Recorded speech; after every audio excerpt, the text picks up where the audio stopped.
السلام علیکم ورحمۃ اللہ وبرکاتہ۔ حضرات، اللہ تبارک و تعالیٰ کا لاکھ لاکھ شکر و احسان ہے کہ اس نے ہمیں اور آپ کو یہ رمضان المبارک کا مہینہ عطا کیا۔ حضرت مولا علی کرم اللہ تعالیٰ وجہ الکریم ارشاد فرماتے ہیں کہ اگر اللہ تبارک و تعالیٰ کو امت محمدیہ کو عذاب دینا مقصود ہوتا تو اس امت کو رمضان اور سورہ قل هو اللہ احد شریف کبھی عطا نہیں کرتا۔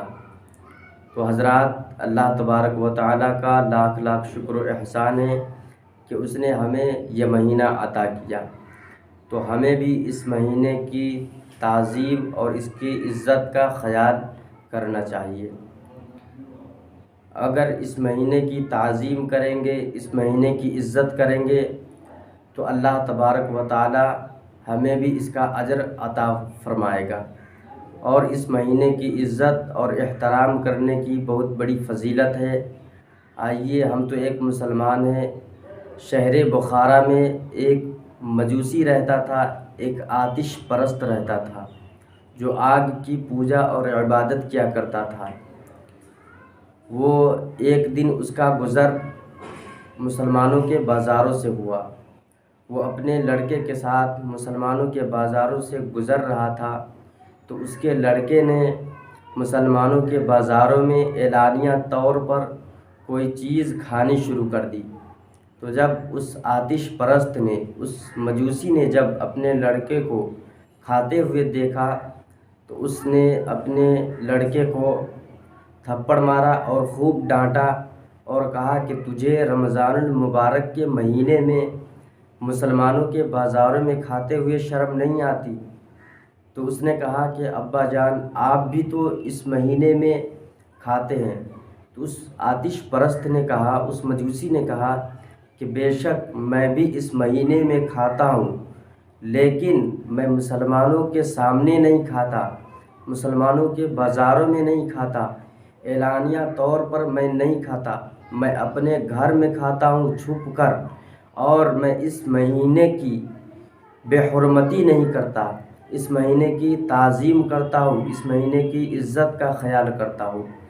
کچھ دنوں کے بعد اس مجوسی کا، اس آتش پرست کا انتقال ہو گیا۔ تو کسی شخص نے اسے خواب میں دیکھا کہ وہ جنت میں ٹہل رہا ہے۔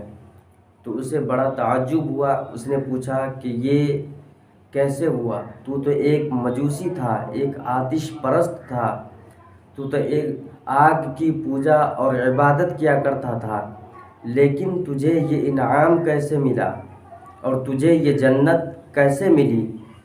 تو اس آتش پرست نے کہا، اس مجوسی نے کہا کہ بے شک میں آتش پرست تھا، میں ایک مجوسی تھا، میں آگ کی پوجا اور آگ کی عبادت کیا کرتا تھا، لیکن جب میری موت کا وقت قریب آیا تو اللہ تبارک و تعالیٰ نے رمضان المبارک کے احترام کی وجہ سے اللہ نے مجھے ایمان کی دولت سے مالا مال فرمایا، اور نہ صرف ایمان کی دولت سے مالا مال فرمایا بلکہ مرنے کے بعد مجھے جنت جیسی عظیم اور لازوال نعمتوں سے بھی سرفراز فرمایا۔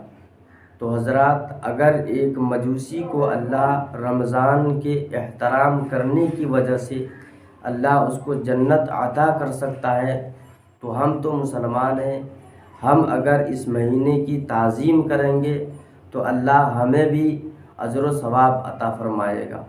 حدیث پاک میں آیا ہے کہ جب رمضان المبارک کا چاند نکلتا ہے تو اللہ تبارک و تعالی حضرت جبریل امین سے فرماتا ہے کہ اے جبریل، حوران بہشت کو زینت کا حکم دو اور ندا کر دو اہل آسمان اور اہل زمین سے کہ اے اہل آسمان اور اہل زمین، ہوشیار ہو جاؤ، رمضان المبارک کا مہینہ آ گیا، جو اس مہینے کی تعظیم کرے گا وہ بخشا جائے گا۔ تو حضرات، ہمیں بھی اس مہینے کی عزت اور تعظیم کرنی چاہیے۔ السلام علیکم ورحمۃ اللہ وبرکاتہ۔